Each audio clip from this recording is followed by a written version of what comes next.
वासांसि जीर्णानि यथा विहाय नवानि गृह्णाति नरोपराणि तथा शरीराणि विहाय जीर्णान् अन्यानि संयाति नवानि देहि। भगवान श्री कृष्ण रोते हुए अर्जुन को, विषाद करते हुए अर्जुन को, विषिदंतम इदम वाक्यम उवाच मधुसूदन। अर्जुन रो रहा है, अर्जुन कांप रहा है, अर्जुन विषाद कर रहा है और अर्जुन कहता है मैं लड़ने वाला नहीं हूँ। ऐसे असहाय निढाल अर्जुन को भगवान कहते हैं कि क्यों रोता है। रोने का कोई कारण नहीं है। आत्मा तो कोई यहाँ मरता नहीं है। इस जगत में मृत्यु सर्वथा असंभव है। जो मरता है वो चला जाता है, वो शरीर है वो भी वैसे उसका मटेरियल जो है ट्रांसफॉर्म होता है, वो भी डिस्ट्रॉय नहीं होता है। और आत्मा जो है शरीर के अंदर, चेतना जो है वो तो कभी मरती ही नहीं है। भगवान कहते न जायते म्रियते वा नायम भूत्वा भविता वा न भूय अजो नित्य शाश्वतोयम पुराणो न हन्यते हन्यमाने शरीरे। भगवान कहते आत्मा जन्म नहीं लेती, न मृत्यु लेती है। न जायते म्रियते वा नायम भूत्वा भविता वा न भूया। ऐसा नहीं कि आत्मा पहले थी, बाद में होगी, बाद में नहीं होगी, अभी है अभी नहीं। आत्मा सदा है। आत्मा का प्रारंभ नहीं होता है क्योंकि वो सदा है। जिस वस्तु का प्रारंभ होता है वो समय में होता है, क्योंकि कोई समय at a particular point of time some beginning has happened. आत्मा का ऐसा नहीं कि आत्मा हमेशा है इसलिए उसका प्रारंभ है या उसका अंत है, ऐसा भी नहीं कहा जा सकता। तो आत्मा सदा के लिए टाइमलेस है। Is beyond time, it is beyond space, it is beyond sense organs, beyond intelligence, beyond mind. मन बुद्धि इंद्रियों समय स्थान सभी से परे जो हो जाता है उसका नाम है आत्मा। तो भगवान कहते हैं अर्जुन रोने का कोई कारण नहीं है। तू देख मेरी और मैं हंसता रहता हूँ, तू क्यों रोता है? तू इसलिए रो रहा है अर्जुन कि तूने अपने आप को शरीर मान लिया है। हालांकि वाकई वास्तव में आप शरीर नहीं हो, आप तो आत्मस्वरूप हो।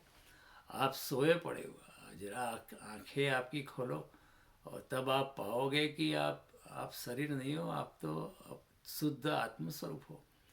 तो रोने का कोई कारण नहीं। अंधे हो यानी आप सोए हुए हो। जगत में पूरी पूरी मनुष्यता सोई हुई है, इसलिए इतना दुख है। जो इंसान जागृत है, जो जागा हुआ व्यक्ति है, जो जागृत पुरुष है, उसके लिए इस जगत में कोई दुख ही नहीं है। और दुख सुख ऊपर से आते रहते उसकी चेतना को कोई फर्क पड़ता नहीं है। भगवान कहते हैं क्यों रोता है? हाँ, न जायते म्रियते वा। और शरीर के मरने से आत्मा मरती नहीं है। न हन्यते हन्यमाने शरीर है। और फिर भगवान बहुत अनेरी बात कहते हैं। भगवान कहते हैं वासांसि जीर्णानि यथा विहाय नवानि गृह्णाति नरोपराणि तथा शरीराणि विहाय जीर्णान् अन्यानि संयाति नवानि दे। जिस तरह पुराने वस्त्र पड़ जाते हैं तो हम नए वस्त्र धारण करते, इस तरह आत्मा भी जब इस शरीर में रहने के लिए ये शरीर योग्य नहीं रहता है, पुराना पड़ जाता है या कुछ उसको एक्सीडेंट हो जाता है, कुछ उसका आघात लग जाता है, तो फिर आत्मा उस देह को छोड़कर नया देह धारण करती है।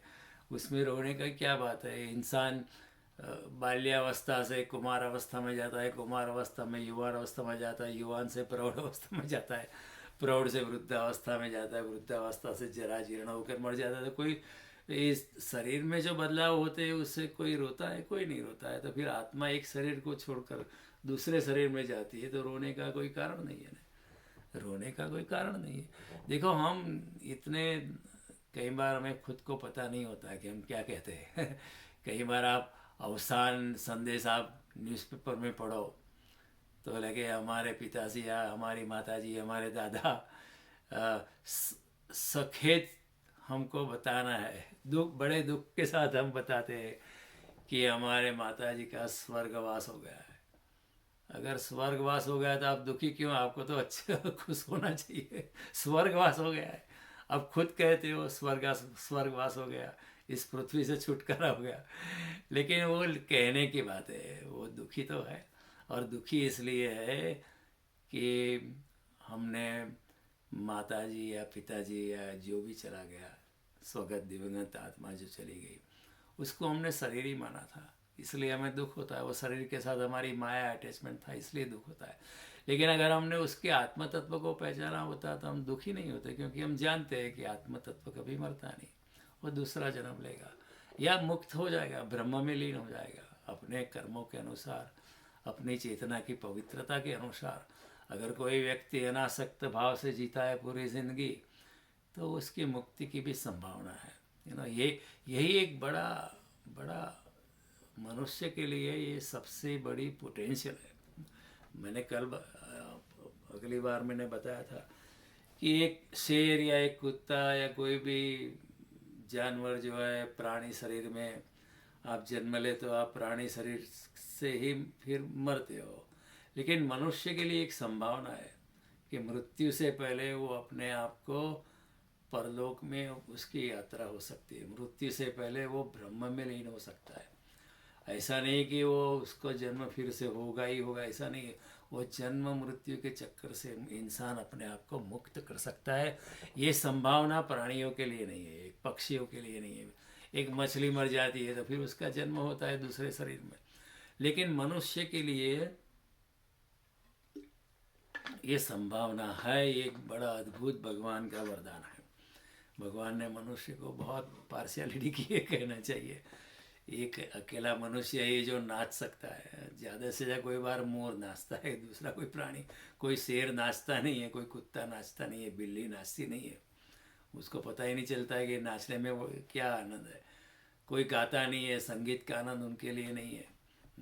तो संगीत का आनंद, भाषा का आनंद, बुद्धि का आनंद, इतनी प्रगाढ़ प्रज्ञा मनुष्य को दी है। और बुद्धि से ज़्यादा आगे मनुष्य प्रज्ञा में प्रवेश कर सकता है, मेधा में प्रवेश कर सकता है, सुबुद्धि में प्रवेश कर सकता है। ये संभावना प्राणियों के लिए नहीं है, सिर्फ हमारे लिए है। तो इस मनुष्य जन्म का मैक्सिमम उपयोग करना चाहिए। We should exploit it to the maximum, we should max it out to our own advantage. तो भगवान कहते हैं रोना बंद कर अर्जुन, तू ये शरीर नहीं है, तू आत्मा है। और आत्मा जो है वो तो वस्त्रों, जब शरीर छोड़ती है तो वो सिर्फ वस्त्रों की बदलाहट है, इसमें क्या रोने का। पुराना कोई कपड़ा फेंक देते हो, गुड़बिल में जाके दे देते हो या गार्बेज में फेंक देते हो, आप कोई रोते थोड़े हो। इसलिए शरीर भी जाता है, नया शरीर भी आ सकता है। कई बार तो अच्छा है कि ये शरीर छूट जाए, इतना जर्जरित हो जाता है तो उसमें रह के क्या फ़ायदा। इससे तो अच्छा है नया तेजस्वीवान, अच्छा प्रज्ञावान, अच्छे माँ बाप के घर फिर से जन्म हो जाए। ये बात तो और ज़्यादा प्यारी होनी चाहिए। भगवान फिर कहते हैं आत्मा तो ऐसी है, वो पदार्थ नहीं है, वो सूक्ष्म है। सूक्ष्म का मतलब क्या है? वो जो पदार्थ नहीं है उसको हम सूक्ष्म कहते हैं। सूक्ष्म की परिभाषा लेकिन हमारे दिमाग में ऐसी है कि थोड़ा सा बहुत सूक्ष्म पदार्थ होगा, लाइक ए हेयर और हेयर लाइन। ऐसा भी नहीं है। सूक्ष्म का आदय पदार्थ है ही नहीं, जो पार ही हो जाता है, वो पकड़ा नहीं जा सकता है, उसका मेजरमेंट नहीं किया जा सकता। भगवान कहते हैं अप्रमेय अयम, उसका प्रमाण, उसको मेजर नहीं किया जा सकते आप। अचिंत्योयम, आप सोच भी नहीं सकते हो कैसा होगा। वो सिर्फ अनुभवगत है, बुद्धिगत नहीं है। आत्मा बुद्धि से पता नहीं चलता है। आज मेंटली जान सकते हैं, but that is only an accumulation of instruction rather than actual experience. अनुभूति नहीं है तो जान सकते हैं, लेकिन फिर भी वो अचिंत्य है। भगवान कहते हैं आत्मा का छेदन नहीं किया जा सकते। नैनम छिंदति शस्त्राणी, शस्त्रों से आत्मा को काटा नहीं जा सकता है। नैनम दहति पावक, न चैनम क्लेदयन्त्यापो न शोषयति मारुत, पानी से उसको भिगोया नहीं जा सकता है और पवन या हवा से उसको शोषाया नहीं जा, उसको ड्राई नहीं किया जा सकता है। और वही बात दूसरे श्लोक में भी भगवान कहते हैं अच्छेद्यो अयम, उसका छेदन संभव नहीं। अदाह्यो अयम, उसको जला नहीं सकते। अक्लेद्यो अयम, उसको भिगोया नहीं जा सकता है। अशोष्य, यानी उसको आप सुखा नहीं सकते। एवच नित्य, वो हमेशा है। सर्वगत, सर्वव्यापी है। स्थाणोर, स्थिर है, बदलता नहीं है, अचल है। तो जैसे शरीर बदलता है उसमें ऐसे विकार आत्मा में ऐसा विकार नहीं है। हम कहते हैं शरीर बूढ़ा है या जवान है या बचकाना है, लेकिन आत्मा के बारे में ऐसा नहीं कहा जा सकता। आत्मा बूढ़ी हो गई ऐसा कोई नहीं कहा। आत्मा हमेशा वैसी की वैसी है। आत्मा जवान हो गई नहीं, आत्मा जैसी की है थी वैसी ही रहती है। अचलो अयम सनातन, वो समय से पार है, त्रिकालातीत है। ये भगवान बड़ी बड़ी बातें करते हैं, बड़ी बड़ी यानी कि आत्मा के बारे में निर्देश दे रहे हैं। भगवान कहते हैं अव्यक्त अयम, उसको अव्यक्त है, व्यक्त नहीं है। जैसे हम शरीर से व्यक्त है, सभी पदार्थ व्यक्त है, लेकिन अव्यक्त है आत्मा। अचिंत्योयम, उसके बारे में आप सोच भी नहीं सकते हो। अविकार्योयम, उसमें कोई परिवर्तन नहीं होता है, विकार नहीं होता है।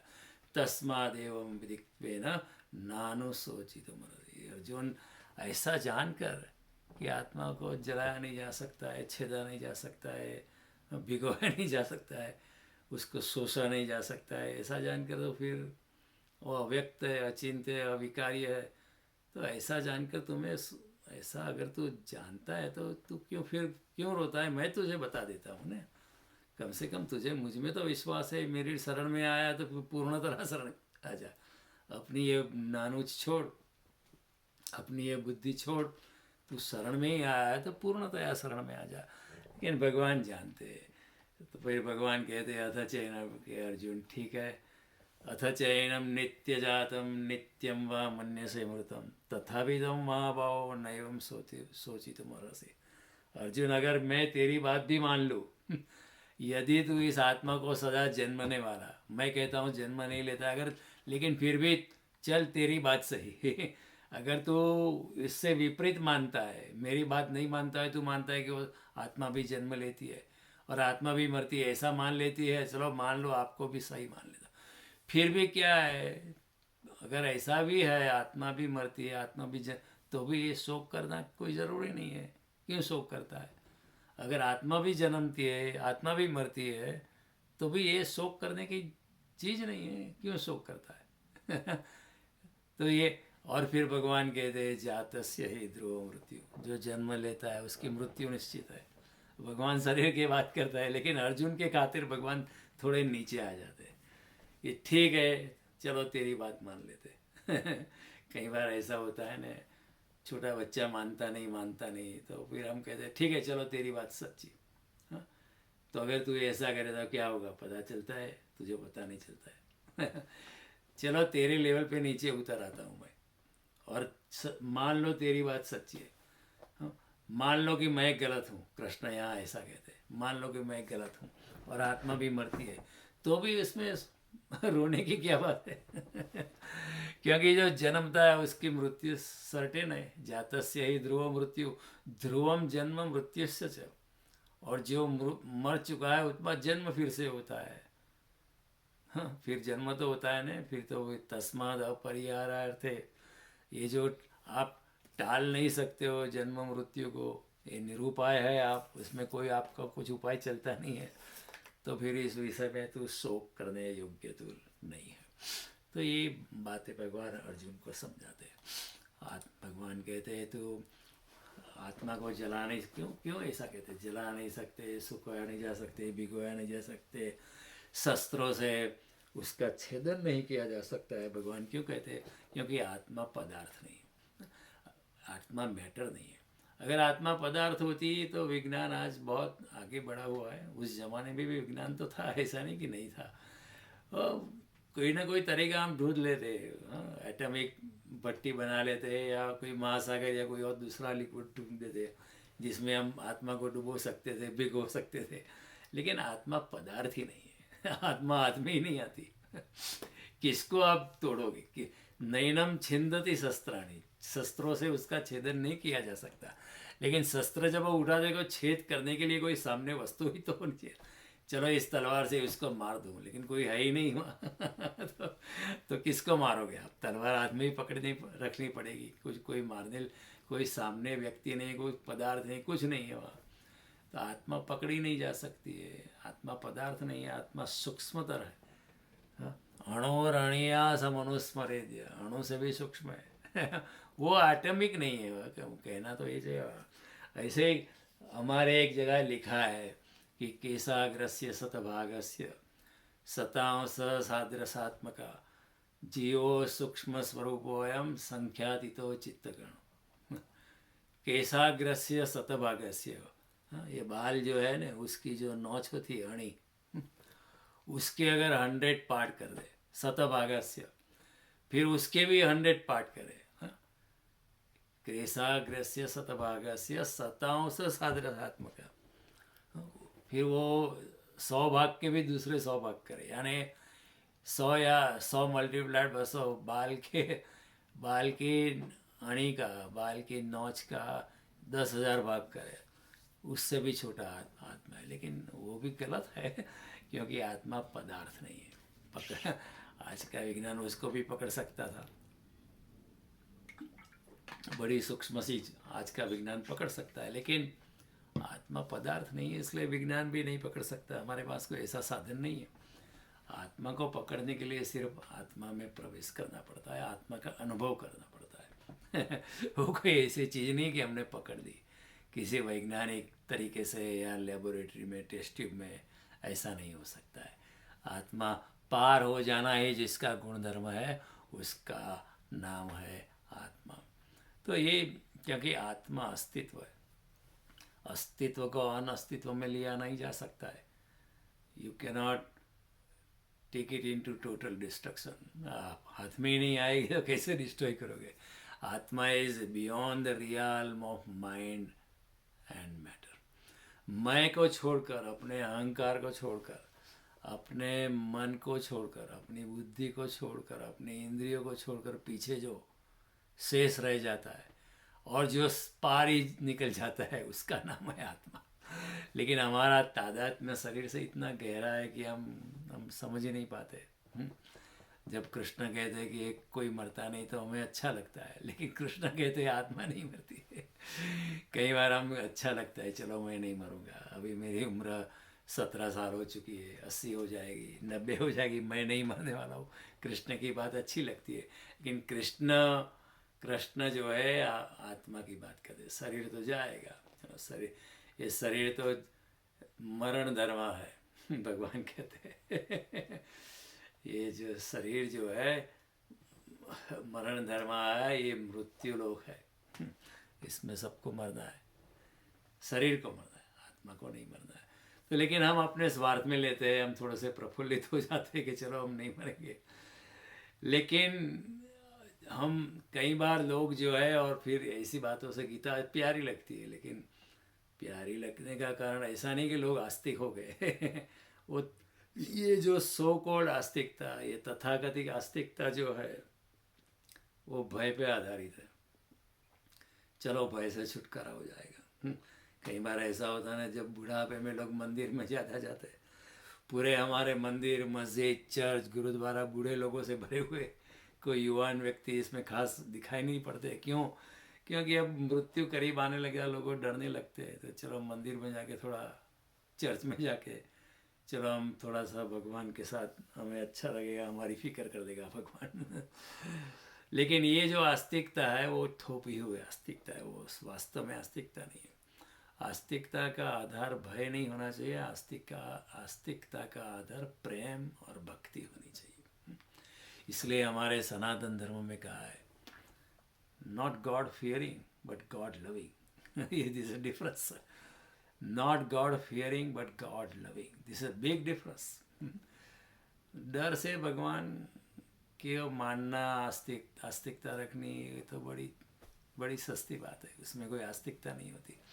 और डर से आप भगवान के पास जाओगे, मंदिर में जाओगे, इसमें कोई आपको भगवान की प्राप्ति हो जाएगी, ऐसा कुछ नहीं है। हाँ, प्रेम से अगर रहोगे, भक्ति से रहोगे, तो घर में हो सकता है। मंदिर जाने की भी ज़रूरत नहीं, जाना अच्छा है, लेकिन नहीं जाना कोई बुरी बात नहीं है। परमात्मा अगर मंदिर में है तो आपके घर में भी है। परमात्मा अगर अमीर के महल में है तो गरीब के झोपड़े में भी है। गरीब के झोपड़े में भी है तो फिर किसी और के झोपड़े में भी है, वो तो चारों ओर व्याप्त है। लेकिन बुढ़ापे में लोग हम देखते हैं मंदिर मस्जिद में ज़्यादा जाते हैं। वो कोई भगवान के प्रति उनकी भक्ति नहीं है, लेकिन थोड़ा सा डर है। लेकिन डर से नहीं जाना है। कृष्ण का संदेश है प्रेम से प्रकट सो ही मैं जाना, तुलसीदास जी कहते हैं। हरि आवत प्रेम के मूल, मीरा कहती है। और पूरी गीता में भी भगवान ने क्या कहा, मुझे आपका आपका आपके पैसे या बुद्धि से मेरे कोई मतलब, आपका मन दे दो बस। मन मना भाव मद भक्तो भाव मद याजी माम नमस्करो। तो भगवान तो प्रेम से है, हृदय से, बुद्धि से नहीं है। तो ये बात कृष्ण की बड़ी बड़ी गहन है कि आप अर्जुन तुम इतना रोना बंद करो। लेकिन फिर अर्जुन को भगवान देखते हैं कि लगता है ये मेरी बात समझा, क्योंकि भगवान ने बड़ी उच्च कक्षा की बात की। भगवान ने आत्मा के लेवल की बात की। देखो ये लेवल होते हैं। तीसरे अध्याय में भगवान ने कहा है, इंद्रियाणि पराण्याहु इंद्रियोभ्यो परम मन, मनस्तु परा बुद्धि यो बुद्धेर परतस्तु स। इंद्रियाणि पराण्याहु, जड़ शरीर से जो हमारा बॉडी फ्रेम है उससे इंद्रिया ज़्यादा चेतनवान है क्योंकि हमारे हाथ पग नाक कान ये उसमें ज़्यादा एनर्जी है।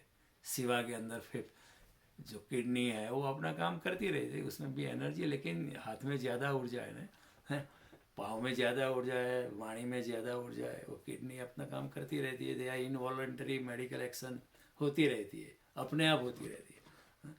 तो भगवान कहते हैं इंद्रिया ज़्यादा चेतनवान है जो हमारा शरीर है उससे भी। इंद्रियाणी पराणी इंद्रियोभ्यो परम मन, इंद्रियों से भी मन ऊपर है शक्ति में। क्योंकि मन की गति कितनी जल्दी होती है, यहाँ बैठे बैठे आप कहीं भी पहुंच सकते हो मन की गति से। मनस्तु परा बुद्धि, मन से भी आगे बुद्धि है। एंड देन यो बुद्धेर परतस्तु स, जो बुद्धि से भी जो पार है वो है आत्मा और परमात्मा। तो कृष्ण आत्मा के लेवल की बात करते थे फिर बुद्धि से आगे जाकर बात करते थे। लेकिन देखा अभी अर्जुन तो पकड़ नहीं पा रहा है। उसकी आंखों में देखा होगा भगवान ने कि ये बड़ी सब बातें मैंने उसे बताई है कि आत्मा अमर है, अज है, नित्य है, शाश्वत है, सनातन है, नैनम चिंदति सस्तानी, सब बातें। लेकिन अर्जुन इतना विषाद से छा गया। तो कृष्ण की इस उच्च कक्षा की बात, कृष्ण की इस पारलौकिक बात को अर्जुन पकड़ नहीं पाया। ये सब भगवान फिर नीचे उतर आते। देखो भगवान की करुणा है, वो आप अर्जुन के लेवल पर आके बात करते हैं। He comes down to our level. और ठीक है, तो आत्मज्ञान की बात नहीं पकड़ता है तो मैं बुद्धि में आता हूँ तो बुद्धिमान है ना, तो बुद्धि से सब कुछ तोलता है, बुद्धि से प्रमाणित करता है। तो मैं बुद्धि के लेवल पर आ जाता हूँ। भी आत्मा के लेवल से नीचे कृष्ण आते, कहते हैं अथ चैनम नित्य जातम नित्यम मा वन्य से मृतम तथापि त्वं महाबाहो नानुशोचितम। किंतु यदि तू इस आत्मा को सदा जन्मने वाला तथा सदा मरने वाला भी मानता हो, जो सही नहीं है फिर भी चलो मान लेते हैं तेरी बात सही है तो भी ये महाभाव, मैं अपनी बात तो पीछे खींच देता हूँ, अपनी बात वापस लेता हूँ, चलो तेरी बात सही फिर भी तू शोक करने योग्य नहीं है ऐसा भगवान कहते। फिर भी तू क्यों इस रोने के लिए योग्य नहीं, फिर भी रोना जरूरी है, क्यों चिंता करता है। अगर ऐसी बात है कि आत्मा मरती है, आत्मा जन्म लेती है, चलो मान ली तेरी बात, तो भी इसमें क्या शोक करने का है। तो फिर आत्मा भी एक पदार्थ हो गई ना। आत्मा अगर जन्म लेती है, आत्मा मरती है, तो फिर आत्मा पदार्थ हो गई। तो पदार्थ तो टूटते रहते, एक घड़ी घर में टूट जाती है तो ठीक है, अच्छा नहीं लगता, लेकिन इसमें रोने की कोई बात नहीं है। गाड़ी बिगड़ जाती है, राइट ऑफ हो जाती है, टोटल हो जाती है, ठीक है, चलो क्या करें, अच्छा नहीं लगता, लेकिन कोई इसमें हिंसा थोड़ी हो गई है, वो पदार्थ है। सेलफोन बिगड़ गया हाथ से, हाँ, आईपॉड बिगड़ गया शीशा टूट गया, बल्ब टूट गया, क्रॉकरी टूट गई पूरी ये सभी चीज़ टूटती रहती है। तो ये ठीक है, ये शरीर और आत्मा को टूटने दे, वो भी पदार्थ अगर तू मानता है तो फिर दूसरे पदार्थ के टूटने से कोई रोता नहीं है। तो फिर शरीर और आत्मा के टूटने से क्या रोना, अगर तू आत्मा को पदार्थ मानता है तो भगवान नीचे उतर के बात करे कि भाई तेरी ही बात सही, तो पर तेरी ही बात सही मैं कहता हूँ, तेरे ही लॉजिक से मैं कहता हूँ, चल कि आत्मा पदार्थ है या आत्मा का जन्म होता है, हालांकि होता नहीं, आत्मा की मृत्यु होती है हालांकि होती नहीं है।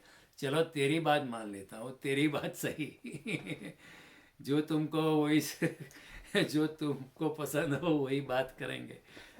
तुम दिन को अगर रात को रात कहेंगे, कृष्ण भी उसको मनाने आते हैं जैसे छोटे बच्चे को माँ बना मनाती है। तो लेकिन फिर भी इसमें रोने की कोई ज़रूरत नहीं। छोटा बच्चा रोता है, उसका खिलौना टूट गया, इस तरह तू रो रहा है, क्यों रोता है?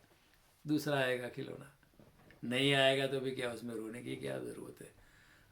या फिर क्या है, मिट्टी में ये शरीर भी चला जाएगा, आत्मा भी चला जाएगा। हाँ, मिट्टी मिट्टी में मिल जाएगा, आग आग में मिल जाएगी, पानी पानी में मिल जाएगा, और आकाश जो है, आकाश में शरीर में थोड़ा आकाश है, वो भी जो आकाश आकाश में मिल जाएगा। सब पंचमहाभूत शरीर के जो है ओवरऑल पंचमहाभूत में मिल जाएगा। तो इसमें रोने का क्या, रोने की क्या ज़रूरत है? फिर चारवाक ने भी ये कहा था, चारवाक मुनि था हमारे यहाँ, उन्होंने कहा कि ऐसी कोई पुनर्जन्म कुछ है नहीं, क्योंकि वो नास्तिक था। लेकिन हमारे भारत की सभ्यता में ये बड़ी गहन बात है। कोई अगर नास्तिक है हमारे मेन स्ट्रीम ओपिनियन से एग्री नहीं, तो हम उसको मार नहीं देते। देखो, चारवाक ने कहा इदम भस्मीभूतस्य कुतः पुनरागमन ऋणम कृत्वा घृतम पिबेद। ये जो भस्मीभूत शरीर होने वाला है उसका कोई पुनरागमन नहीं है, उसका कोई पुनर्जन्म नहीं है। इसलिए तुम मज़े से ऋण ले और घी पी, ऋणम कृत्वा, देव करीने पण घी पी, ऋणम कृत्वा, बस मस्ती थी जीव। ये चारवाक ने कहा था ऐसा, लेकिन हमने उनको कभी किसी ने मार नहीं दिया। इस देखो, दूसरे जगत में जीसस को फांसी पे लगा दिया जीसस ने ऐसी भी बात कुछ कही नहीं थी, लेकिन लोगों ने सोचा ये ज्यूइश फिलोसफी के खिलाफ बोल रहा है, चलो उनको फांसी पे लगा दिया। मंसूर को मार दिया, उसने कहा अनालक मैं ब्रह्म हूँ, मैं ही खुद अल्लाह हूँ, उसको मार दिया। पत्थर मार मार के मार दिया उसको, बड़ी वेरी क्रूअल डेथ। हमारे यहाँ हम जानते थे, ऋषि मुनियों ने सदा कहा है हम ब्रह्मास्मि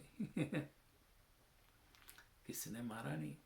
अगर कोई कहता है भगवान नहीं है तो भी हमारे यहाँ कोई मारता नहीं उसको, ठीक है, उसको मानने का अधिकार है।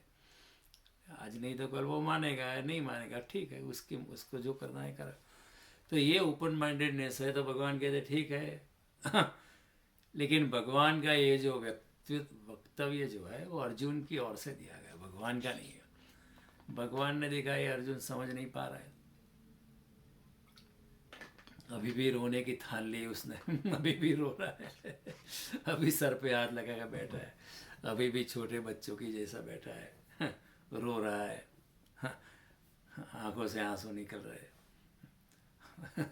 तो फिर ठीक है, चल तेरी बात सही, भगवान मनाते जैसे छोटे बच्चे को मना दिया, ये चल तेरा वक्त है सही। लेकिन भगवान नीचे उतर रहे, अर्जुन के लेवल पे आ रहे हैं, तर्क और दलील की बात करते हैं। अभी भगवान आत्मा के लेवल की बात नहीं करते, बुद्धि के लेवल पे आ गए।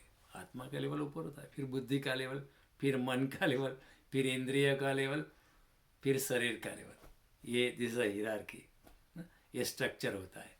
भगवान आत्मा के लेवल से उतर कर अभी बुद्धि के लेवल पर आ गए। चलो तुम्हारी बात ही सही, लेकिन ये तर्क और दलील की बात करते हैं। अंधेरी गली में भगवान नीचे उतर आते, अपने पूर्ण प्रकाश स्वरूप छोड़कर भगवान नीचे अंधेरी गली में उतर आते। लेकिन बात जो है आत्मा और परमात्मा की बात जो होती है वो तो अनुभूतिगत है।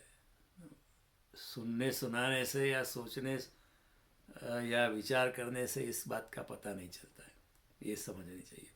फिर भगवान कहते हैं जातस्य ही ध्रुव मृत्यु ध्रुवम जन्म मृत्युश्च तस्माद परिहाराय अर्थे नत्वं शोचितुम अर्हसि।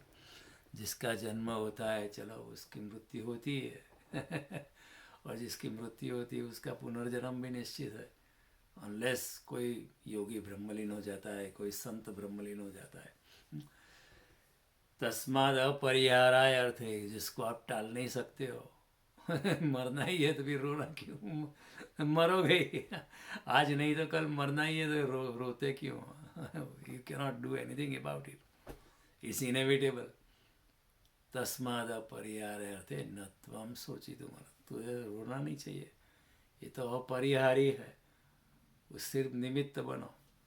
तो भगवान जो है अभी आत्मज्ञानी तो भगवान है, परमात्मा स्वरूप है, लेकिन वो अभी पंडित बन के नीचे आए, वो बुद्धि पे आ गए, नीचे उतर आए, बुद्धि के लेवल पर, दलील पर आ गए, तर्क पर आ गए, विचार पर आ गए। ये सब लेवल जो होते हैं ना, आत्मा से नीचे के लेवल होते हैं, विचार, तर्क, बुद्धि ये सब जो होता है, भगवान कहते हैं कि मैं ऐसा नहीं हूँ कि मैं अपने लिए, अगर तू तू ऊपर नहीं उठ सकता है मेरे लेवल पर तो मैं नीचे आता हूँ, चल। इसमें भगवान की करुणा है। हे कृष्ण करुणा सिंधु दीन बंधु जगतपते गोपेश गोपिका कांत राधा कांत नमस्तुते। भगवान करुणा के सागर है, इसलिए अर्जुन अगर नहीं मानता है तो अर्जुन के लेवल पे आ जाते हैं, और तर्क और दलील पे आ जाते हैं, बुद्धि के लेवल पे आ गए। हमें लगता है बुद्धि का लेवल बहुत ऊंचा है, we value people who are intelligent, लेकिन बुद्धि से आगे का भी एक जगत है बुद्धि से क्या आगे का जगत है, आत्मा और परमात्मा का जगत है, वहाँ जाने की हमें प्रयास कर। बुद्धि तो क्या, बुद्धि इट रीचेज इस लेवल इन कॉम्पिटेंस बुद्धि भी हार जाती है, तब श्रद्धा का जन्म होता है एक तो ऐसा क्यों होता है, एक तो वह ऐसा होता है जगत में, उसका कोई जवाब ही नहीं है अब पूछते जाओ, उसके जवाब देते जाओ तर्क के अनुसार, लेकिन ultimate why has no answer तो फिर वो तो अनुभूति से आंसर आता है, आंख बंद करनी पड़ती है प्रेम और भक्ति से भगवान की शरणागति लेनी, तब समझ में आता है। ऐसा नहीं, फिर आपको अनुभूति होती है समझ तो नीचे की लेवल की है, समझ तो एक निम्न कक्षा की होती है। Even if it is the greatest understanding, even then it is much lower than the experience of the soul। अपने आत्मा अनुभव के सामने बुद्धि की समझ बहुत क्षुद्र होती है निम्न कक्षा की होती है, कितने ही बुद्धिमान हो, चाहे आप खुद आइंस्टाइन न हो, फिर भी आत्मज्ञानी योगी के सामने आइंस्टाइन बाकी इतना कुछ वैल्यू नहीं है। तो एक चैतन्य महाप्रभु या एक कोई रमण महर्षि या रामकृष्ण परमहंस या ओशो या वल्लभाचार्य, गोविंदाचार्य, माधवाचार्य, ये सब आत्मज्ञानी इंसानों के सामने जगत के सबसे बड़े बड़े वैज्ञानिक कुछ भी नहीं है। लेकिन ठीक है, हमारे सांप्रदायिक समाज में बुद्धि का ज़्यादा महत्व है, क्योंकि बुद्धि हमें ज़्यादा मटेरियल पावर देती है इसलिए, और हमें आत्मा की पावर, आत्मा की शक्ति का, अपने ही शक्ति का, मन की शक्ति का कोई एहसास नहीं है, तो हमारा वैल्यू सिस्टम अलग है। तो भगवान कहते हैं ठीक है, तू नहीं ऊपर आता है, मैं नीचे उतरता। कृष्ण अनेक सोपान से बात करते हैं। जब कृष्ण को लगता है कि अर्जुन ऊपर आ जाता है तो भगवान उसको ऊपर लेते हैं, और जब लगता है कि बाजू अर्जुन नहीं आ पा रहा है तो भगवान नीचे उतर आते हैं। वो करुणावान है, ही comes down at our level. तो भगवान कहते तुम निमित्त बन जा, फिर भगवान उसको उसकी ही तर्क से, भगवान अर्जुन को उसके ही दलील से उसको समझाते हैं। कई बार ऐसा होता है ना, कोई आर्ग्यूमेंट करता रहता है, नहीं मानता है, तो आप ठीक है उसके ही आर्ग्यूमेंट्स के उसको हरा सकते हैं you can catch his own line of logic and use that line of logic against him and then convince him, और in favour of him and convince him, that's possible. ये सब तर्क है, वितर्क है। और तर्क का क्या है, इंटेलिजेंस का क्या है, आज मैं इतना बुद्धिमान शायद हूँ किसी को तर्क में हरा सकता हूँ, लेकिन कल कोई एक नया युवक पैदा हो जाएगा, नव युवती पैदा हो जाएगी, वो मुझको भी हरा सकता है, क्योंकि तर्क उसका है जिसकी बुद्धि है तो तर्क तो बुद्धिमान मनुष्य निकलते ही आते हैं। आज जो किसी ने तर्क दिया था 20वीं सदी में, 21वीं सदी में, इससे भी ज़्यादा बुद्धिमान लोग पैदा हो गए, उसकी कोई कमी नहीं है। तो तर्क उसका है जिसकी बुद्धि ज़्यादा है तो तर्क का कोई वैसे अध्यात्म में इतनी कीमत नहीं है। ऐसा नहीं कि मीरा एकदम बुद्धिमान थी, लेकिन मीरा भक्ति से भर गई थी, शरणागति में थे, कृष्ण के सिवाय उसको कुछ अच्छा नहीं लगता था, इसलिए मीरा कृष्ण को पा लिया। ये बात है, बुद्धि से नहीं है, प्रेम से, भक्ति से। तो इसलिए नारद जी भक्ति सूत्र में कहते हैं एतेन तर्केण मतिराप्नुयात्। भगवान तर्क और बुद्धि से नहीं है। और कई बार लोग बहुत आर्ग्यूमेंट करते हैं, उसके आर्ग्यूमेंट को आप उसके ही आर्ग्यूमेंट पकड़ के उसको आप समझा सकते हो। कई बार ऐसा होता है ना, आप कितना भी समझाओ कोई मानेगा ही नहीं, क्योंकि उसको मान जाने में उसको उसकी बुद्धि की प्रतिष्ठा को आप थोड़ी नीचे गिर गई ऐसा लगता है। तो हमको क्या करना पड़ता है, ठीक है हम उसके लेवल पर उतर आएंगे। मेरे साथ हुआ था जब मैंने गीता पे बोलना शुरू किया था। एक इंसान था, बहुत बुद्धिमान था, इंजीनियर था, बहुत लॉजिकल था, लेकिन उसके लेवल पर उतरना पड़ता था मुझे, और फिर उसके ही तर्क से उसको मुझे आर्ग्यूमेंट करना पड़ता था। एक बार गीता प्रवचन में उसने पूछा कि मैं मंदिर में मैं पेशाब क्यों नहीं कर सकता हूँ। मैं उससे गीता प्रवचन में ऐसे सवाल पूछा, तो मैं बोला आप कर सकते हो, और यदि आप आपके घर में ही सोफा पे ऐसा कर सकते हो तो ऐसा, फिर उसको समझ में आया कि हाँ मैं अपने घर में सोफा पे ये कार्य नहीं कर सकता हूँ, तो फिर मंदिर में क्यों करूँ। मैंने, आप समझ में आता है ना, आप घर में करते हो, कुत्ता भी होता है घर में नहीं करता, आप मनुष्य है। तो फिर उसको उसके ही तर्क से उसको समझाना पड़ता है। ये हो सकता है। शंकराचार्य ने भी यही किया था, मंडन मिश्र के पास गए थे समझाने, तर्क से बात की। मंडन मिश्र का ही तर्क का उपयोग, चर्चा बहुत चली, 2 3 4 कितने दिन चली, पहले कम से कम 3 दिन सब आध्यात्मिक चर्चा चली, ज्ञान चर्चा, सो कॉल्ड ज्ञान चर्चा। वो आध्यात्मिक चर्चा नहीं होती, वो तर्क वितर्क की चर्चा होती है कि शास्त्र में ये लिखा है, द्वैत ये है, अद्वैत ये है, ये है, वो है। लेकिन शंकराचार्य इतने प्रतिभाशाली थे कि आत्मज्ञानी भी थे, उन्होंने उनके ही तर्क से उनको ही हरा दिया। ये संभव है। क्योंकि तर्क can be twisted.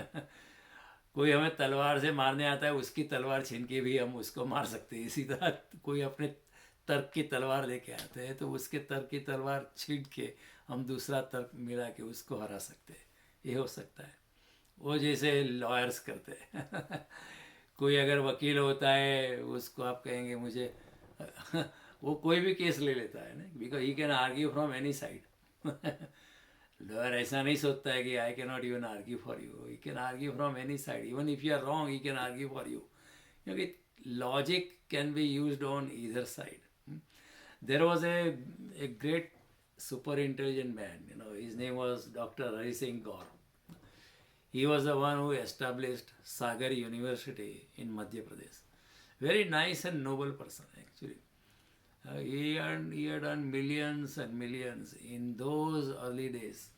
Talking of 1900s somewhere, 1930s, 40s. Was a very smart lawyer. He had a law office in those days in London and in China also, and of course in India. He was very intelligent. One day he was arguing in a British court. Argument कर रहा था British court में, and then वो अगले दिन रात को वो पार्टी में गया था। तो थोड़ी अभी उसकी शराब उतरी नहीं थी, उसने आर्ग्यूमेंट शुरू किया। By mistake he started arguing against his own client. उसको पता नहीं चला कि this is my client and not that is.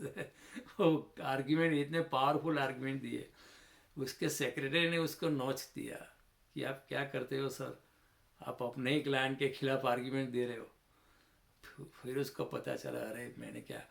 Then उसने कहा कि देखो my lord, this is the way my other lawyer would like to argue.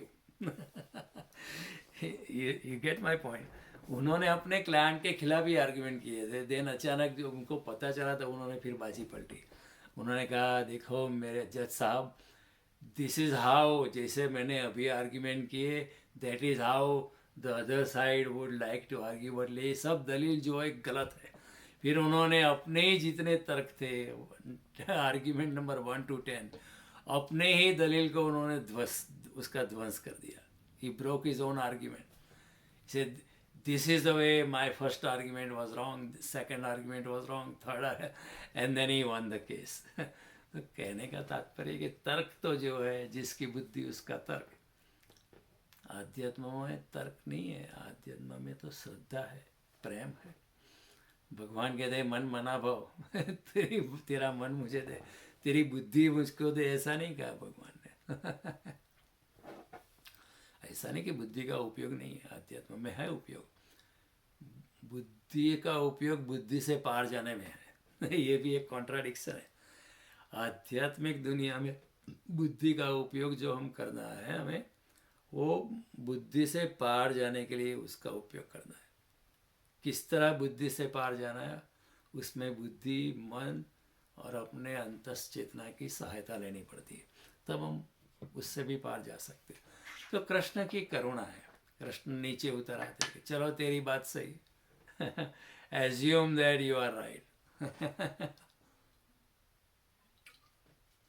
Assume that you are okay, कि चलो तुम ही ठीक हो, मैं गलत हूँ।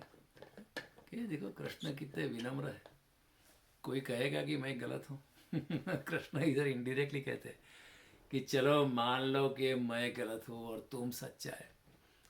अगर तुम सच्चा है फिर भी रोने की क्या ज़रूरत है, क्योंकि जातस्य ही ध्रुवो मृत्यु, जो जन्म लेता है उसकी मृत्यु तय है, तय है, जन्म से ही तय। जब बच्चा जन्म लेता है तब से वो मृत्यु की ओर ही यात्रा करता है और कुछ नहीं करता है। हर दिन हर क्षण हम सब मृत्यु की ओर ही यात्रा करते हैं ना, कभी मृत्यु आ जाएगी, any time it can come. ऐसा नहीं कि युवानी में नहीं आती, कभी भी at any as it can come. तो जैसे ही इंसान जन्म लेता है वैसे ही मृत्यु की ओर ही गति करता है ना, तो वो अपरिहार्य अर्थ है, वो उसको टाला नहीं जा सकता है। जातस्य ही ध्रुवो मृत्यु, ध्रुवो जन्म मृत्युस्य च, और जो मरता है उसका जन्म भी निश्चित है, unless you are a yogi, unless you transcended beyond in this very life, आप ब्रह्म लीन हो जाते हो या आप निर्वाण को प्राप्त कर देते हो, unless that happens your another birth is certain. ध्रुवो जन्म मृत्युस्य च तस्माद अपरिहाराय अर्थे न त्वं शोचितुम। इसलिए ये आप टाल नहीं सकते हो अर्जुन, तो फिर क्यों रोने का? एक न एक दिन ये हंगामा हुआ रखा है। तो फिर डरने का क्यों? आज नहीं तो कल होगा ही होगा ये। एक दिन मैं चला जाऊंगा, एक दो दिन लोग रोएंगे, वो फिर लोग भूल जाएंगे, लोगों को क्या है। कोई किसी को याद नहीं करता, और याद करने से भी क्या फर्क पड़ता है। और जो याद करने वाले बचते विजय वो भी चले जाएंगे, फिर कौन याद करे। और इतिहास अगर आपका नाम इतिहास के पन्नों में भी आ गया है, तो इतिहास भी छूट जाता है। अभी 2000 साल पहले का इतिहास किसी को कुछ पता नहीं है। शायद है भी नहीं हमारे पास। 3000 4000 साल पहले का इतिहास है, वैसे महाभारत जैसी कहानियाँ है, भारत के पास है, लेकिन उसके आगे एक करोड़ साल पहले किसी को कुछ पता नहीं। इतिहास भी चला जाता है। पुराण रहते हैं, क्योंकि पुराण जो होते हैं समय से पार होते हैं। तो भगवान की ये बातें जो है बड़ी गहन है, बड़ी सोचने लायक है। भगवान बार बार कहते हैं अर्जुन मत रो मत रो, तुम्हें ये रोने की कोई ज़रूरत ही नहीं है, तुम हंसते रहो। देखो मैं हंसता रहता हूँ, और एक दिन मैं भी ये शरीर छोड़ के जाने वाला हूँ। फर्क इतना होता है कि हम जब मरते हैं तो हम कहते हैं मृत्यु आ गई, लेकिन कब जो योगी जब जाता है तो वो ऐसा नहीं कि मृत्यु उसको छीन के ले गई है, वो खुद शरीर को छोड़ देते हैं।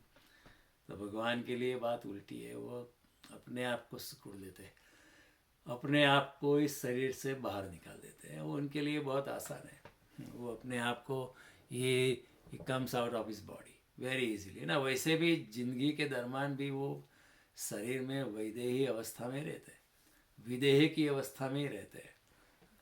देह में है फिर भी देह में नहीं है, इसी अवस्था में रहते हैं। हमारा क्या है, हम पूरी तरह से देह में हैं, हमको विदेही अवस्था का पता ही नहीं है, ज्ञान ही नहीं है। सो श्री राम रहते तो शरीर में, फिर भी शरीर में नहीं है, ऐसी अवस्था में रहते। तो उनके लिए शरीर से बाहर निकलना बहुत आसान है, अपने आप निकल जाते। हमारा क्या है, जब मृत्यु हमें ज़बरदस्ती खींच खींच के ले जाती है तब हम जाते हैं, उससे पहले हम नहीं जाते। ये फ़र्क है। हमारे लिए मृत्यु एक दंड बन जाता है, योगी के लिए मृत्यु एक आनंद का अवसर है। चलो ठीक है, नई दुनिया, a fresh new start will happen. तो ये फ़र्क है। भगवान कहते हैं रोना बंद करो। इन दिस वर्ल्ड रोने की, जन्म हो या मृत्यु हो, कितनी भी विकट परिस्थिति हो, युद्ध की परिस्थिति हो, रोने की कोई ज़रूरत नहीं है, हंसते रहो। प्रसन्न चेतसो यासु बुद्धिर परिवतिष्ठसी। जो सदा हंसता रहता है, प्रसन्नता रहता है, उसको, वो मुझे बहुत प्रिय है, वो मुझको पा सकता है। वही बात रमण महर्षि ने भी की थी। कोई अगर 24 घंटे 48 घंटे सदा एक क्षण के अंतराल के बिना कंटिन्यूसली कोई 48 घंटा प्रसन्नता में रहता है, तो परमात्मा के वो बहुत करीब पहुंच जाता है। तो प्रसन्नता रखना ये भी एक परमात्मा को पाने का एक माध्यम है। क्यों ऐसा है? क्योंकि परमात्मा का दूसरा नाम है प्रसन्नता। परमात्मा हमेशा प्रसन्नता में रहता है, आनंद में रहता है। तो अगर हम भी प्रसन्नता में रहे तो फिर प्रसन्नता परमात्मा को पाने का साधन बन सकती है। और वो साधन तो फिर अच्छा है न, हंसते हंसते परमात्मा मिल जाता है, आसानी से मिल जाता है। और ये संभव है, लोगों ने किया है। ऐसा नहीं कि परमात्मा कैसा रोते रोते जाना, ये हमको बहुत गलत सिखा है हमारे पंडितों ने, द सो कॉल्ड साधुज ने, सो कॉल्ड संतों ने। भाई ये तो सीरियसली करना पड़ेगा, हंसना नहीं है। कृष्ण इसके पक्ष में नहीं है। कृष्ण हंसते, हमेशा हंसते रहते। He is ever smiling, ever laughing and ever cracking jokes. तो हमें भी सदा प्रसन्नता रखनी है। हमेशा के लिए हमें प्रसन्नता रखकर भगवान के चरणों में हमारी शरणागति का भाव रखना है, प्रसन्नता से, रोते रोते नहीं। कई लोग बहुत रोते रोते आध्यात्म में होते हैं, संसार में रहे वहाँ भी रोते हैं। ये रास्ता रोने का नहीं है, ये रास्ता आनंद का है, उल्लास का है। नाचते जाओ, गाते हुए जाओ। जैसे हमारे यहाँ गोरखनाथ संत हो गए, उन्हें कहा हसीबा खेलीबा नाचीबा, हंसते रहो, खेलते रहो, नाचते रहो। मीरा नाची, चैतन्य नाचे, कृष्ण भी नाचे, कृष्ण शिव भी नाचते, तांडव नृत्य करते, कितना मधुर करते, गाते रहते। तो हंसते गाते ये आध्यात्मिक यात्रा सरलता से होती है। रोने की कोई बात नहीं। यही तो बात अर्जुन से भगवान कहते तू रोना छोड़, जब तक तू रोएगा तब तक मेरे पास आ ही नहीं पाएगा। क्योंकि रोने से क्या होता है, चेतना नीचे गिर जाती है ना। और मेरे साथ आना है, मेरे साथ यात्रा करनी है, मेरे साथ अगर सफ़र करनी है, तुम्हें ये मेरे यात्रा के संग में तुम्हें जुड़ जाना है, तो प्रसन्नता से जाना पड़ेगा। रोने से कुछ होना है, रोने से तेरी चेतना नीचे दब जाती है। और मैं तेरी चेतना का ऊपर उठाना चाहता हूँ। और चेतना अगर रोने से दब जाती है तो फिर ऊपर कैसे उठेगी? तो रोना बंद कर, हंसना चालू कर, start fighting. Don't worry about कौन बचेगा, तू बचेगा नहीं बचेगा, डोंट वरी अबाउट इट। कोई मरता नहीं है। खड़ा हो जा। तस्मात् युद्धाय युज्यस्व ततो युद्धाय नैवं पापम वाप्स्यसि। खड़ा हो जा अर्जुन, युद्ध चालू कर, और हंसते हुए चालू कर। Keep smiling, keep laughing. जो होगा सो होगा, तुम्हारी बागडोर उसको दे दे। तो ये बात कृष्ण कहते हैं ये 2 श्लोक में, और आपने भी इतनी शांति से, विनम्रता से सुना। मैं आपसे अनुग्रहित हूँ। और अगली बार जब मिलेंगे, अगले week, hopefully we can meet next time for 2 sessions in a day. तो फिर मिलेंगे। नमस्कार, जय श्री कृष्ण।